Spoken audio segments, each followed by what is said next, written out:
0.5 unit naman ng window type ang ating gagawin ngayon, mga boss, mga sir. At ang issue po nito ay barado po ang kanyang capillary at moisturize ang kanyang system.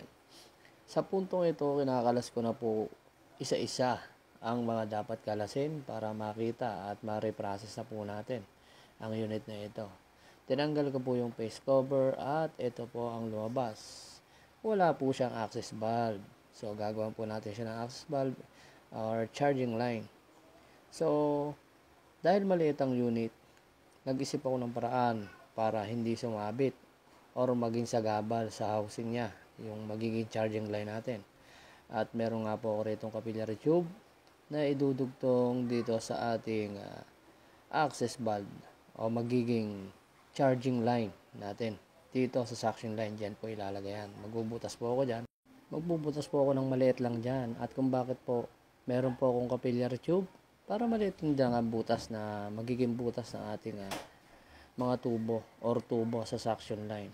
So ito na, binubutas ko na siya gamit ang black screw. Hindi ko lang po isasagad dyan para po hindi po bumaon o tumago sa kabilang tubo yung ating ayan po, sobra po. Kaya wag natin isasagad. Ayan, nakapako kung nabutas. Hindi naman. At ngayon, nasa proseso na ako ng pagsusukat ng ating capillary. Kung papasok siya, ayan, dyan siya pupwesto. Ayan, dyan siya ipupwesto. Tapos ang kadugtong niyan ay access valve kung saan gagamitin natin yan para makapagkaroon tayo ng charging line. Ito na. At malaki na yung butas. Ayan, pasok na ang ating capillary tube. At ready na po yan. Lalagyan na lang po natin yan ng access valve para po magkaroon tayong charging line. Ayan. Yung part na yan, hihinangan po natin yan. At para po hindi madama itong plastic na to, tatanggalin po natin yan para po hindi po madamage ng apoy. Ngunit, ang pagtatanggal yan, meron pong tornilyo po yan sa ilalim. Dalawa, yung isa natanggal ko na. Yung isa nakakabit pa. Ipapakita ko lang po sa inyo. Ayan po. Yan. Yung nasa ilalim na yan. Yan, nag-iisa na yan. Yan, kabilaan po yan. Tatanggalin po yan para may angat po ng buo. Yung pan na yan. At pati yung pan cover na yan. Kasi buo yan. Buong iangat yan. So, bago natin gawin, gumamit tayo ng proper tools. Meron ako rito Phillips screw. Ayan. Isa. Ngunit hindi po yan ang gagamitin natin dahil masyado pong maiksi yan. Pwede naman po kaso mahihirapan po kayo. Meron po tayong isang Phillips screw ito, mahaba. Ayan, mas okay po yan. Mas magandang gamitin, mas madali. Mas mahaba po yan. At madali nyo pong mapipihit ang tornilyo. Ayan po, pagkakaiba lang dalawa. So, itong gagamitin natin yung mas mahaba para mas mabilis nating matanggal yung tornilyo na nasa ilalim. Ayan, nasa ilalim na yan. Para isang hugutan lang. Para maiwas natin yung plastic part na yan na pag naghinang tayo maaaring masunog itong part na to at pangit tignan at nakakaya sa customer na na-damage natin yung kanilang unit. So sa puntong ito, itataas ko na siya dahil natanggal ko na yung tornilyo sa ilalim dahil maghihinang tayo punta rito at tatamaan yung plastic na yan. Kaya may angat natin yan. Ayan. Tinanggal ko siya pataas. Hinuhugot lang po yan mga boss, mga sir. Ayan. Tatanggalin ko po siya pataas para pag naghinang ako, hindi natin madadamage yung part na yan dahil plastic po yan. So, pag nainitan yan, malaki po ang posibilidad na malusaw po yan at ma-deform po yan. Siyempre, pangit na tignan yung pagkaganon. So, eto na. Pinutol ko na yung ating capillary tube na isasalpak natin at idudugtong yan dito sa ating access valve. Ayan. Magiging ganyan ang itsura yan. Pero syempre, puputulan natin yung access valve na yan para magkasya po siya. Mas magandang tingnan. Ayan, yan po siya nakapwesto.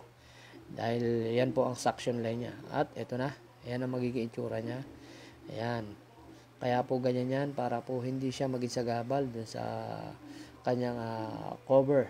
Kasi pagka hindi natin siya pinutol lang ganyan at hindi natin ginamitan ng capillary tube, hindi natin mabibend at pangit tignan. At ang purpose din ng ating capillary tube, pag nag-charging tayo, hindi mabibigla ang system. At ayan, Ganyan na magiging itsura niya. So, naka-level lang siya sa tubo. Ayan. At hihinangan natin yan. Hinangan din natin ang likod para sigurado na tayo. At sa puntong yan, okay na. Ayan, nahinang ko na po siya. Charan! Ayan ang itsura niya. So, safe yung ating plastic. Ang high side, nahinang ko na rin dahil dyan ako nag-flashing.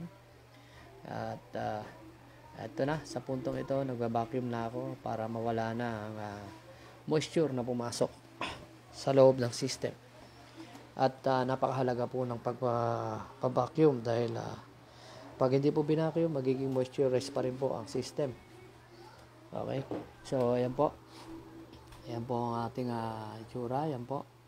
Ayan, naka-vacuum po siya. At sa puntong ito, nakapag-charging na ako ng Brion. Running na po siya. Nasa 130 or 35 ang pressure niyan. R32 po pala ang Brion niyan. Medyo flammable or flammable po talaga ang Brion niyan. So, dapat ingat po tayo. So, wag po tayong basta-basta mag-charge yan kung wala po tayong sapat na kaalaman. Ang kanyang amperahe ay nasa 2.8 ampere. Ang kanyang maximum ampere na dapat naaabot ng ating unit.